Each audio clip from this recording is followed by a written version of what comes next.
오늘 하나님의 말씀 창세기 28장 10절에서 17절까지입니다. 창세기 28장 10절에서 17절까지 우리 다 함께 하나님 말씀을 봉독하겠습니다. 야곱이 브엘세바에서 떠나 하란으로 향하여 가더니 한 곳에 이르러는 해가 진지라.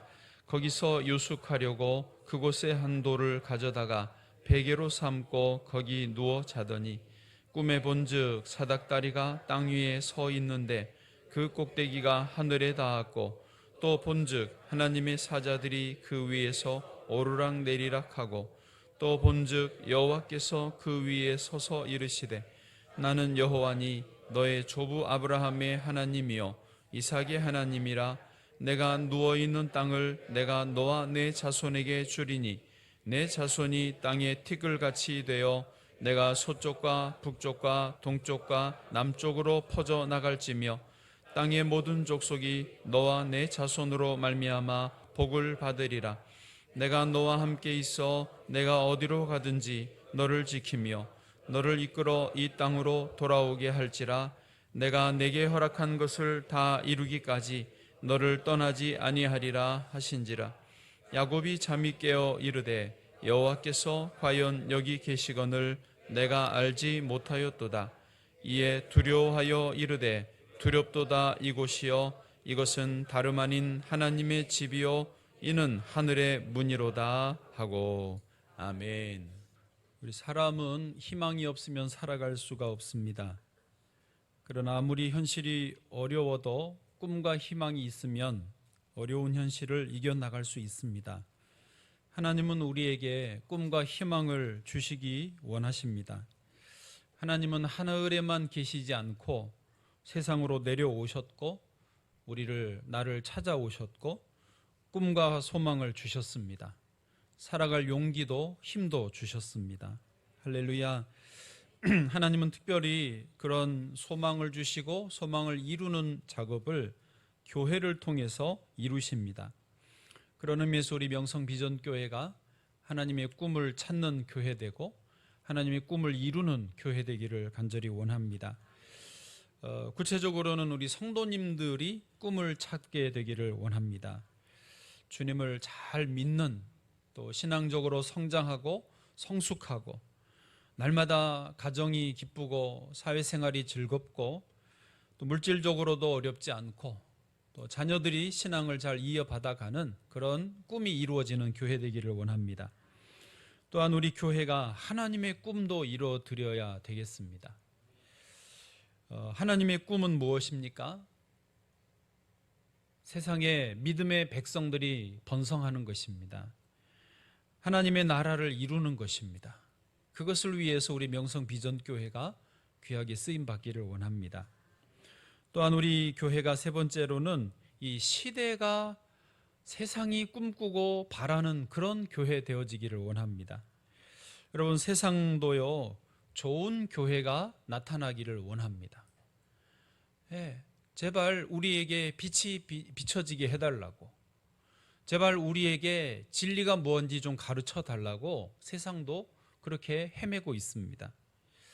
우리 명성비전교회가 이 지역 사회에서 우선적으로 빛을 비추는, 진리를 알리는 그런 교회 되기를 원합니다. 또 어려운 이웃들을 보이지 않는 가운데 손 내밀어 잡아주고 같이 울고 같이 웃어주는 그런 교회 되기를 원합니다. 마지막으로 네 번째, 목회자인 저의 꿈도 이루어지는 교회 되면 좋겠습니다.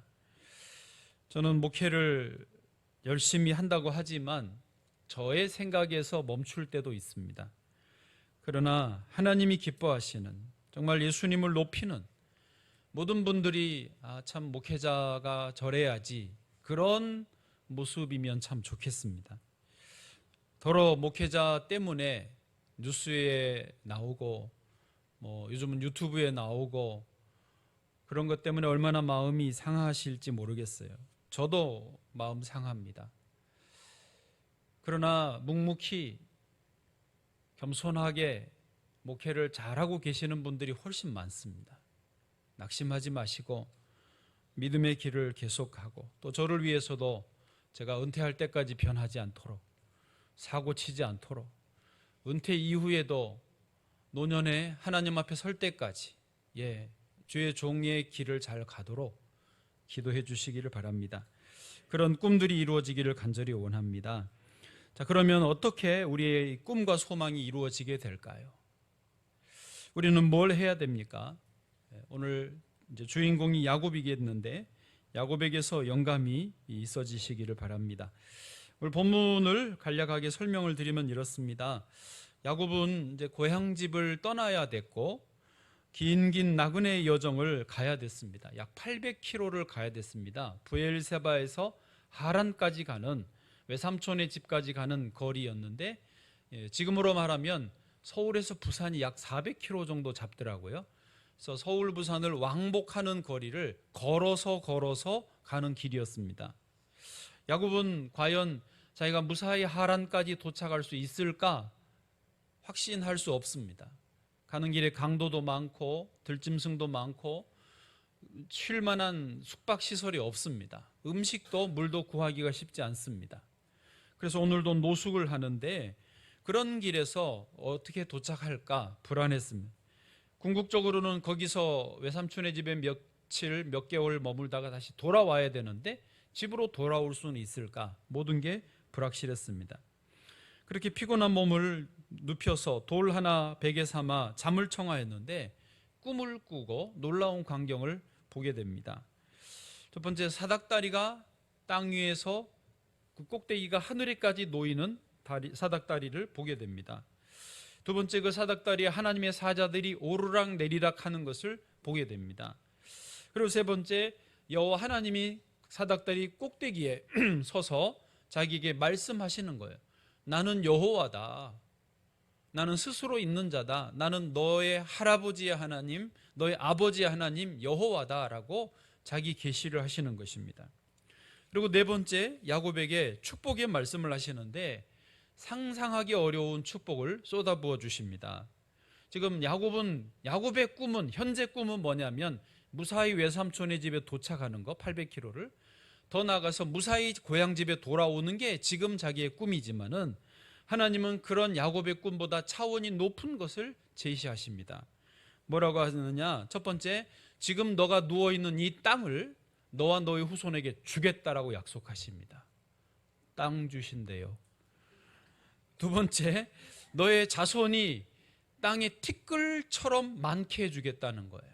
자손의 번성이죠. 세 번째, 너의 족속 때문에 세상의 다른 족속들이 복을 받게 될 거다. 복의 통로가 되는 약속을 하십니다. 마지막 네 번째는 이 앞에 세 가지의 약속을 이룰 때까지 너를 떠나지 않겠다라고 약속을 하십니다. 할렐루야. 야곱이 꿈에서 깜짝 놀랐던 모양입니다. 잠에서 깨어나서 자기가 누워있던 땅이 범상치 않구나, 여기에 하나님이 계셨구나 하면서 벳엘, 엘인 하나님이고 벳은 집이거든요. 그래서 하나님의 집이다라고 이름을 짓고 거기에 제사를 드리게 됩니다. 자, 오늘 저 여러분 모두 야곱처럼 꿈을 꾸게 되시고 또 야곱의 꿈을 넘어서 하나님의 꿈이 내게 임하게 되시고 그 꿈이 이루어지는 인생들이 되시기를 축복합니다. 첫 번째로, 하나님은 언제 찾아오시는가? 말씀에서 좀 더 살펴보시면 하나님은 언제 찾아오시는가 하는 것입니다. 여러분, 하나님이 찾아오셨습니까?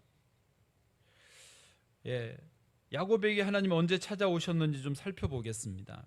사실 저를 보시죠. 하나님은요, 언제든지 우리의 마음을 두드리고 계십니다. 지금도 저와 여러분의 마음의 문을 두드리고 계십니다. 언제든지 찾아오셨어요.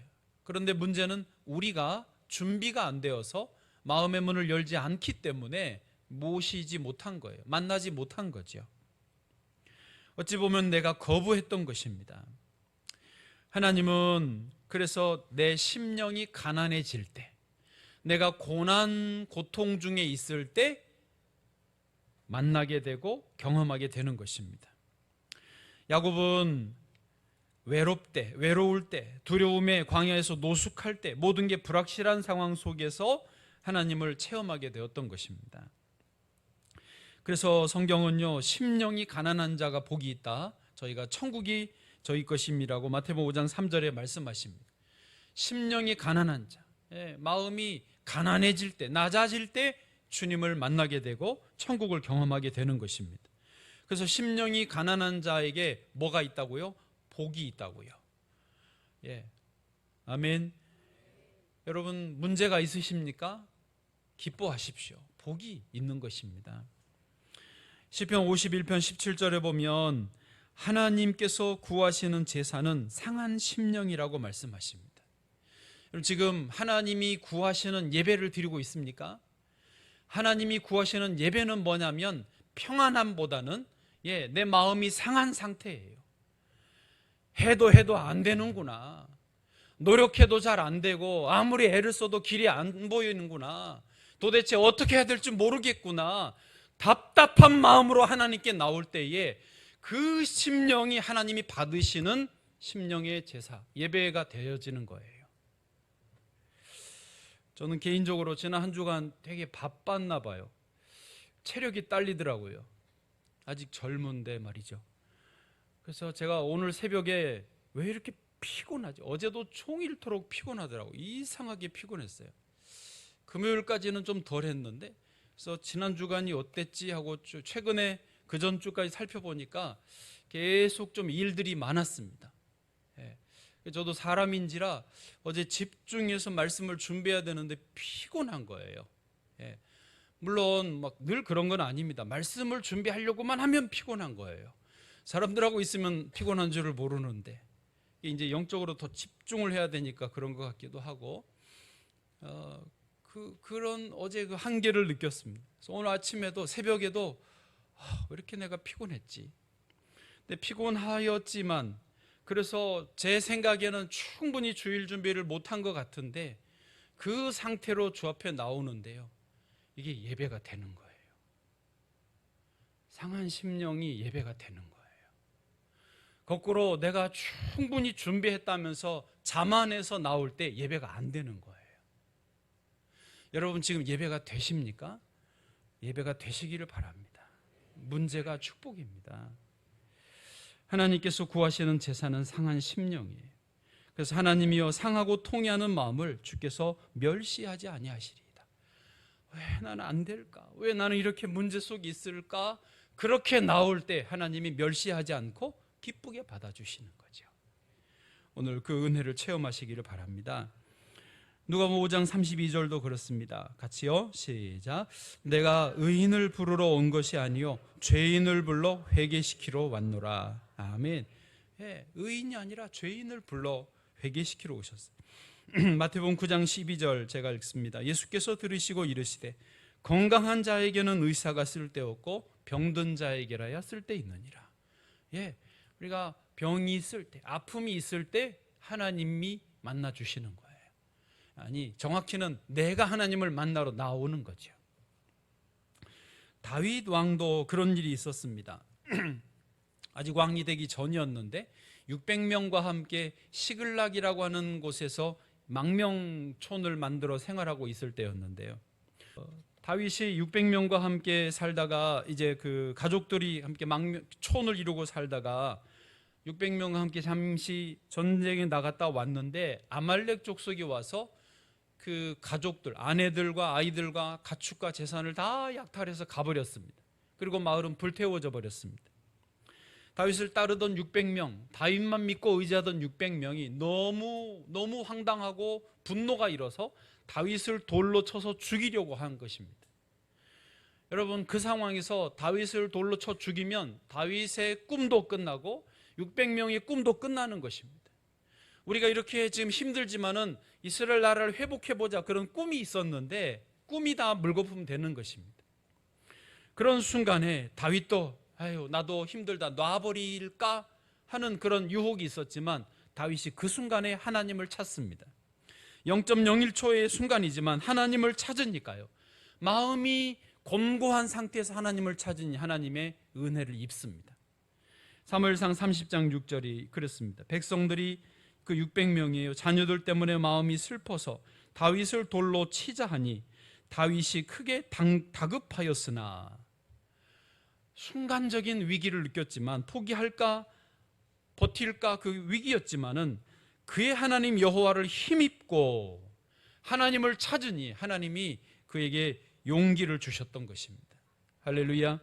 그렇습니다. 우리도 끊임없이 여러분 어려움을 만날 때 그때가 하나님을 만나는 기회인 줄로 믿습니다. 사실 야곱은요, 그 이전에는 하나님을 체험을 못했어요. 부모님 밑에서 형과 함께 지내면서 자기가 원하는 대로 형에게 장자 축복권을 사고 팥죽 한 그릇에 아버지를 양털 붙이고 들어가서 속여서 축복을 받는, 자기 하고 싶은 대로 하고 살았기 때문에 하나님은 정작 못 만났습니다. 그러나 이제 그런 것 때문에 쫓겨 도망자 신세가 되고 나니 마음이 곤고해져서 비로소 하나님을 체험하게 되었던 것입니다. 여러분, 지금 상황이 혹시 절망의 상황이십니까? 절망하지 마세요. 포기할 수밖에 없는 상황이십니까? 포기하지 마세요. 하나님을 찾으세요. 하나님 만날 때입니다. 두 번째로 하나님은요, 간절히 사모하는 자를 만족해 하시는 것입니다. 야곱은 그 이름의 뜻이 뭔지 아시죠? 속이는 자입니다. 좀 전에 말씀드렸는데 실제로 야곱은 형을 속이고 아버지를 속이는 자예요. 야곱의 이름이 속이는 자예요. 그런데 야곱은 속이는 자였지만 근본적으로는 하나님의 은혜를 사모하는 사람이었습니다. 하나님께 복 받기를 간절히 원했던 사람입니다. 축복을 열망했어요. 그래서 사실은 따지고 보면 형을 속인 일도 아버지를 속인 일도 다 하나님께 복을 받고 싶어서 그 사모함이 있어서 속였던 거예요. 신기한 거는 뭐냐면 하나님은 사모하지 않는 정직한 사람보다 사모하는 속이는 자를 더 기뻐하신다는 거예요. 우리 인간의 생각으로는 이해가 안 되죠. 저 사기꾼 같으니라고, 저 나쁜 놈 같으니라고. 그런데 하나님의 은혜를 그렇게 하면서도 사모하는 그 야곱을 하나님은 기뻐하시고 복을 주시더라는 거죠. 시편 107편 9절 말씀이 그것입니다. 그가 사모하는 영혼에게 만족을 주시며 줄인 영혼에게 좋은 것으로 채워주심이로다. 아멘. 여러분, 내가 의로우면 얼마나 의롭겠습니까? 내가 정직하고 내가 거짓말 안 하고 남 사기 안 치고 내가 바르게 살려고 하십시오 해야 됩니다마는 그렇다고 해서 내가 얼마나 정직할 수 있습니까? 하나님이 보실 때는 그럼에도 불구하고 죄인이고 그럼에도 불구하고 거짓말하고 정직하지 않는 것입니다. 그러므로 내가 나의 정직함으로 복을 받아야지 그것이 아니고 내 부정직함을 인정하면서 하나님의 복 받기를 사모하셔야 됩니다. 그래서 하나님은 이렇게 사모하는 야곱에게 하나님의 사자들을 보내주셨습니다. 아까 사닥다리가 놓였고 거기에 누가 오르락내리락이요? 하나님의 사자들이 천사, 네 맞습니다. 하나님의 사자들이 오르락내리락 했습니다. 그게 의미하는 바가 뭐냐? 성경에 하나님의 사자들은 엄청 많다고 되어 있습니다. 히브리서 12장에 보면 1000만 천사라고 되어 있습니다. 1000만 천사가 셀 수 없이 많은 천사들이 있습니다. 그들의 주요의 임무는 뭐냐? 메시지를 전달하고 심판을 수행하고 하나님 백성을 구원하고 하나님 백성을 보호하는 그 역할을 감당하게 되어 있습니다. 그러니까 하나님의 은혜를 사모하였던 야곱에게 하나님의 사자들이 오르락내리락하면서 야곱을 보호하고 야곱을 구원하고 야곱에게 은혜를 주신다고 상징적으로 실제적으로 보여주시는 장면이었던 것입니다. 여러분, 하나님 두려워하지만 마십시오. 하나님을 가까이 하십시오. 하나님은 사자들을 보내셔서 저와 여러분을 보호해 주시는 분인 줄로 믿습니다. 이렇게 간절히 사모하는 야곱에게 하나님은요, 이 번성하기를 원하십니다. 하나님은 예수님을 믿는 그리스도 안에 있는 저와 여러분이 이 땅에서 번성하기를 원하세요. 할렐루야. 하나님 나라가 확장되어지기를 원하세요. 깜짝이야. 네. 이거는 단순한 사람의 숫자가 증가하는, 교회의 교인 수가 늘어나는 것을 의미하는 게 아닙니다. 여러분 잘 이해해 보십시오. 하나님이 처음에 세상을 창조하실 때 아까 우리 기도해 주신 대로 마지막 날 사람을 창조하셨습니다. 하나님 형상대로 사람을 창조하시면서 그들에게 기대하시는 바, 목적하는 바가 있습니다. 무엇입니까? 그들이 하나님을 예배하는, 하나님을 영화롭게 하는 일에 귀하게 쓰임받기를 원하셨습니다. 그런데 아담과 하와가 사단의 유혹에 넘어가서 다 죄에 빠지고 타락하고 말았습니다. 그들은 더 이상 하나님을 예배하지 않습니다. 그들은 자기가 원하는 대로 자기 마음대로 사는 타락한 백성, 변질된 세상이 되고 말았습니다. 누구도 하나님을 찾지 않습니다. 누구도 하나님을 예배하지 않습니다. 그래서 하나님은 다시 새로운 창조를 하십니다. 믿음의 사람을 다시 심어서 믿음의 사람들이 다시 퍼지기를 원하셨습니다. 그래서 처음 다시 믿음의 사람을 누굴 세웠습니까? 아브라함을 세웠습니다. 그래서 아브라함을 믿음의 조상이라고 하죠. 저 하란에서 아브라함을 불러서 믿음의 조상 되라. 그래서 아브라함의 아들 이삭 믿음의 조상 되라. 또 이삭의 아들 야곱과 에서 믿음의 조상 되라. 또 야곱의 12아들 12명 다 이렇게 그래서 12지파 나라와 민족을 이루게 하셨습니다. 그 믿음의 백성들이 가는 곳마다 하나님을 예배합니다. 아직은 소수이지만, 아직은 한 민족에 불과하지만 그들이 있는 곳마다 하나님을 찬양하고 예배하기에 힘썼습니다. 근데 하나님은 거기서 멈추기를 원하지 않으시죠. 온 세상에 믿음의 사람들이 가득하기를 원하셨습니다. 그래서 예수 그리스도를 그 유대 민족에게서 보내셨습니다. 그래서 예수 그리스도의 십자가를 통해서 이제 예수님을 믿는 사람이면 혈통, 민족, 문화, 언어 상관없이 누구든지 하나님의 백성이 되게 하신 거예요. 원래 창조하셨던 그 백성들이 다시 되게 하신 거예요. 그리고 하나님은 이제 그 믿음의 백성들이 예수 그리스도 안에서 온 세계에 번성하기를 원하시는 거죠. 할렐루야. 그 백성들이 가는 곳마다 있는 곳마다 하나님 예배하고 찬양하고 하나님을 영광스럽게 하는 것이 하나님의 목적인 것입니다.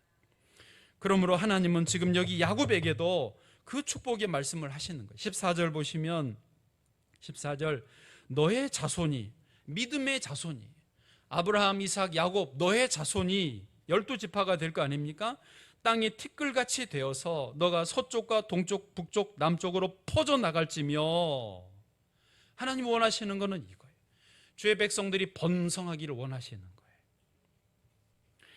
여러분 하나님의 시각에서 볼 때 이 처음 창조하신 목적에서 벗어난 세상, 하나님 목적에서 벗어난 사람들은요 반역자라고 보시는 거예요. 이건 제가 새벽에 말했지만 저의 표현이 아니고 C.S. 루이스라고 하는 기독교 철학자, 기독교 최고의 변증가의 책에서 표현한 표현입니다. 하나님을 떠난 백성들은 반란군인 거예요. 네, 제 표현이 아니고 C.S. 루이스의 표현입니다. 그래서 하나님은 지금 반란의 세상이 되어버린 여기에 믿음의 사람들을 다시 세우기를 원하신다고 하는 거죠. 그 믿음의 사람들이 모이는 곳이 교회이고 교회를 통해서 하나님의 꿈을 이루기를 원하시는 거예요. 그런 의미에서 하나님 백성들이 믿음의 백성들이 번성하기를 원하신다고 하는 거죠. 만약에 저와 여러분이 그 하나님의 꿈을 내 꿈으로 품는다면 하나님은 도와주십니다. 함께 하시고요. 야곱과 함께 하시고 야곱 때문에 이제 다시 14절 보면 땅의 모든 족속이 너와 너의 자손으로 말미암아 복을 받겠다고 하시는 그 말씀을 이루어 주시는 것입니다. 믿음의 사람들 때문에 세상이 살아납니다. 믿음의 사람들 때문에 세상이 회복되어지게 될 줄로 믿습니다. 마지막으로 이제 세 번째 넘어가서요. 하나님은 구체적으로 성령으로 항상 함께 하십니다. 여러분 세상에 아까 말한 하나님을 떠나서 타락한 사람들이 곤고해질 때에 누가 와서 도와줍니까? 세상의 영, 흑암의 영이 가서 도와줍니다. 왜? 하나님을 떠난 백성이니까 흑암의 영의 지배를 받잖아요. 그래서 그들이 나 힘들다 그러면 누가 와? 귀신이 오는 거예요. 사단이 오는 거예요. 내가 도와줄게. 그래서 사람들이 안 믿는 사람들이 곤고하면 무당에게 찾아가죠. 점 보는 데 찾아가죠. 그건 누구예요? 귀신입니다. 근데 또 귀신도 나름 능력이 있어서 귀신같이 알아요. 누가 대통령이 된다. 진짜로. 저희들은 별로 그 관심이 없지만 정치하는 분들은요, 진짜 그 용한, 실제로 신접한 귀신이 그에게 임한 무당에 가서 누가 이번에 될 것 같냐. 그러면 맞춰줘요. 왜? 귀신이니까. 누가 이번에 국회의원 될 것 같냐. 된다. 가나다라 마바사 다 된다. 뭐 이렇게. 그러면 그게 맞아요. 진짜 맞다. 왜? 귀신이니까. 다시 말해서 하나님 그리스도 밖에 있는 백성들이 도와주세요 그러면 귀신이 와서 도와주는 거예요. 그러나 우리는 하나님 믿는 하나님의 백성들이 권고할 때 도와주세요 그러면 누가 오십니까? 하나님의 영이신 성령님이 와서 도와주시는 거예요. 분명한 차이가 있습니다. 어둠의 영, 흑암의 영과 빛의 영, 진리의 영은 완전히 다르십니다. 어둠의 영, 흑암의 영은 너만 잘 되면 되지. 너 돈 많이 벌고 싶잖아. 너 출세하고 싶잖아. 너 성공하고 싶잖아. 내가 도와줄게. 어떤 불법, 어떤 잔인함, 어떤 악랄한 방법을 써서라도 가르쳐 주는 거예요. 되면 되니까. 그러나 진리의 영, 생명의 영, 성령님은요 그렇게 하지 않으시죠. 정말로 빛된 길로, 생명을 살리는 길로, 하나님 보실 때 거룩하고 아름다운 길로 우리를 인도해 주시죠. 그 길이 얼른 볼 때는 힘든데, 쉬워 보이지 않는데 될까 싶지만 시간이 갈수록 더 복이 되고 시간이 갈수록 더 온전하고 아무런 부작용 후유증 없고 하나님 영광을 드러내는 축복의 길이 되는 것입니다.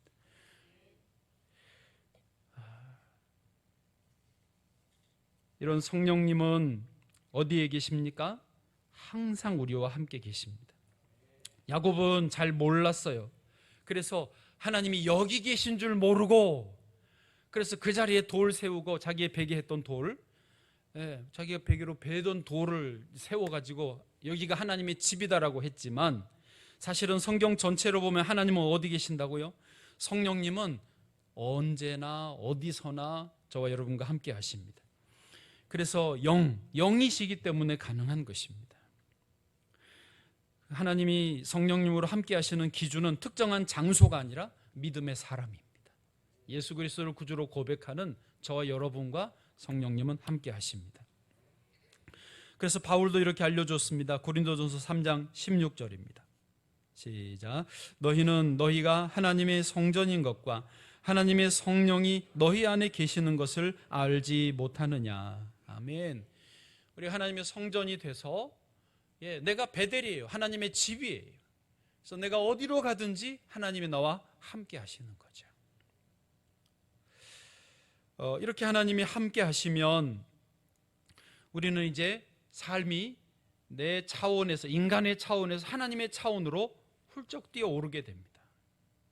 원래 하나님이 창조하셨을 때 너를 세계 모든 민족 위에 뛰어나게 하겠다. 너 때문에 세계 모든 민족이 복을 받게 하겠다. 하나님이 야곱에게도 약속하셨잖아. 이거는 이삭에게도 아브라함에게도 약속하신 복이거든요. 근데 우리는 내 한계에 늘 살아요. 그러나 함께 하시는 성령님과 지내다 보면 내가 생각하는 나의 꿈과는 차원이 다른 하나님의 꿈이 내 삶에서 이루어지게 되는 거죠. 야곱도 그랬습니다. 야곱은 아까 꿈이 뭐였어요? 무사히 800km를 잘 가서 외삼촌의 집에 도착하는 거. 더 바란다면 거기서 지내다가 며칠 후에, 몇 주 후에 다시 아버지 고향 집으로 돌아오는 거. 이게 자기의 꿈이에요, 지금. 그런데 하나님이 주신 꿈은 뭐예요? 다시 14절 보시면 세계 모든 민족이, 모든 족속이 너와 너의 자손으로 말미암아 복을 받는다는 거예요. 야곱은 바라지도 않았어요, 지금. 그러나 함께 하시는 하나님이 꿈을 격상시켜 주시는 거죠. 현실을 넘어서는 비전을 보게 됩니다. 다윗도 그런 적이 있었습니다. 시편 57편에 보면 앞에 부제목으로 다윗이 사울을 피하여 굴에 있던 때입니다. 시편 제목이, 부제목이 그거예요. 그러니까 지금 사울이 3,000명을 데리고 와서 죽이려고 할 때에 숨어들었어요. 지금 다윗의 꿈은 뭐예요? 저 3,000명의 이 포위망을 잘 피해가는 거, 죽지 않고 사는 거예요. 다윗이 이렇게 노래합니다. 6절에 보면 그들이 내 걸음을 막으려고 그물을 준비하였으니 내 영혼이 억울하도다. 그들이 내 앞에 웅덩이를 팠으나 자기들이 그 중에 빠졌도다 하면서 죽겠다, 큰일 났다, 주여 나 좀 살려주세요가 자기의 지금의 꿈이라면, 하나님을 만나고 기도하는 중에 그 다음 9절로 가니까요, 주여 내가 만민 중에서 주께 감사하오며. 주제를 알아야지. 그런데 하나님의 영에 감동되니 주제가 제대로 파악이 되는 거죠. 지금 사냐 죽으냐인데 주여 내가 만민 중에서 주께 감사하오며. 지금 어디 있는데요? 동굴 속에 있는데요. 깜깜한 동굴 속에 혼자 숨어서 오들오들 떨고 있으면서 만민들 앞에서 주님께 감사하겠다는 거예요. 문나라 중에서 주를 찬송하겠다는 거예요. 한계를 넘어서는 꿈이, 비전이 보여지는 것입니다. 바울도 하나님이 그러셨어요. 사도 바울을 부르실 때에 바울은 박해자였지 않습니까? 핍박자였지 않습니까? 그런데 하나님이 바울에게 이렇게 사명을, 꿈을 주십니다. 사도행전 9장 15절, 주께서 이르시되 가라. 이 사람이 바울인데 내 이름을 이방인과 임금들과 이스라엘 자손들에게 전하기 위하여 택한 나의 그릇이라. 지금 박해자가 박해만 그만둬도 땡큐 베리 마치인데 이방에 나의 이름을 전할 내가 택한 그릇이라고 하나님 말씀하십니다. 그렇습니다. 여러분, 성령님과 함께 하시면 우리는 우리 한계를 넘어서서 하나님의 동역자가 될 수 있는 줄 믿습니다. 그 오륜교회를 이제 은퇴한 김은호 목사님이 어디서 잠깐 그 간증처럼 당신 이야기 하는 거를 들었는데, 개척을 해서 상가에서 그렇게 기도하고 열심히 신방하고 예배 인도를 해도 교회가 안 되더래요. 그러니까 안 된다는 말은 부흥이 안 된다는 거죠. 그냥 몇 명밖에 안 되더래요. 계속 아무리 해도. 그러다가 어느 순간에 성령님을 깨닫게 됐답니다. 성령님이 언제든지 나와 함께 하시는가, 이것을 깨닫게 됐어요. 그래서 성령님과 대화하기 시작했대요. 성령님을 인정하기 시작하고 성령님께 순종하기 시작하고 성령님이 이끄시는 대로 가겠다, 무조건 자신 힘 빼고 따라가기 시작했대요. 그랬더니 목회가, 교회가 불같이 일어나고 참 다니엘 기도회 같은 우리나라의 귀한 사역을 감당하셨습니다. 지금도 이제 후임자가 이어받아 갔습니다. 저도 그 간증을 듣고 도전이 많이 됐습니다. 성령님을 저도 인정하지만 더 적극적으로. 조용기 목사님은 아예 이제 오순절은 성령이 제일 중요하지 않습니까?